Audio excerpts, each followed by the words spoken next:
a release commitment and an agreed budget, agreed pot of money for marketing.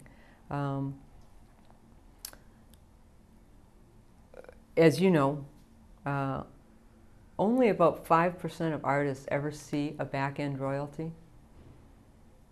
That astounded me.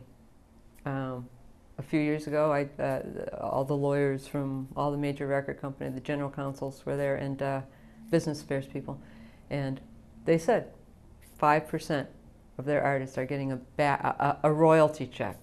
That means, you know, I always say to people, especially younger people, don't think about that you're going to make any money from a record deal. Chances are you're not. Go buy lottery tickets if you want to make money in the music industry, okay? Because it's a huge risk. But what the record companies do, as you suggest, is market and promote your music. That's what they are, marketing and promotion companies. So, yeah, I would definitely go for what you're suggesting, which is don't worry about what the royalty rate is, because you're probably never going to see it anyway. But more and more companies these days either don't put your record out.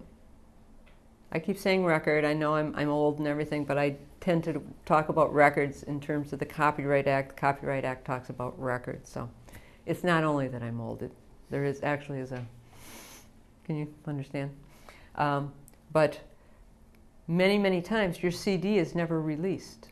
You sign a deal, you're all excited, you get to go in the studio, you're all excited, and then the record company says, oh, well, we can't sell, we don't think we can sell it, so we're not going to release it.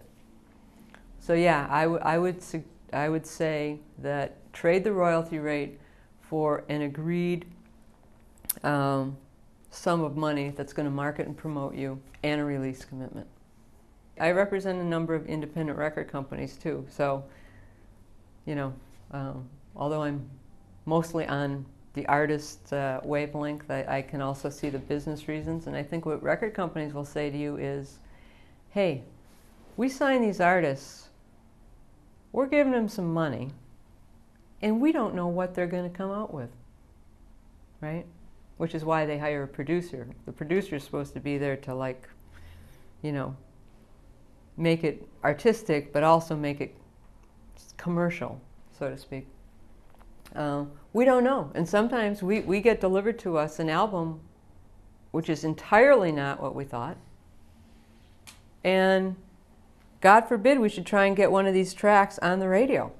There is nothing's there. There's nothing there that we can sell.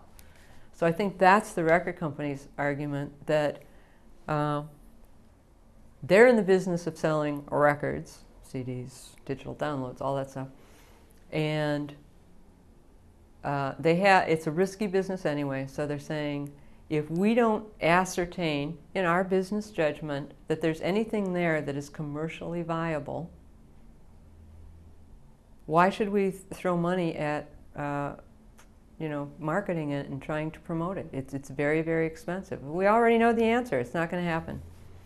So I think that's their answer.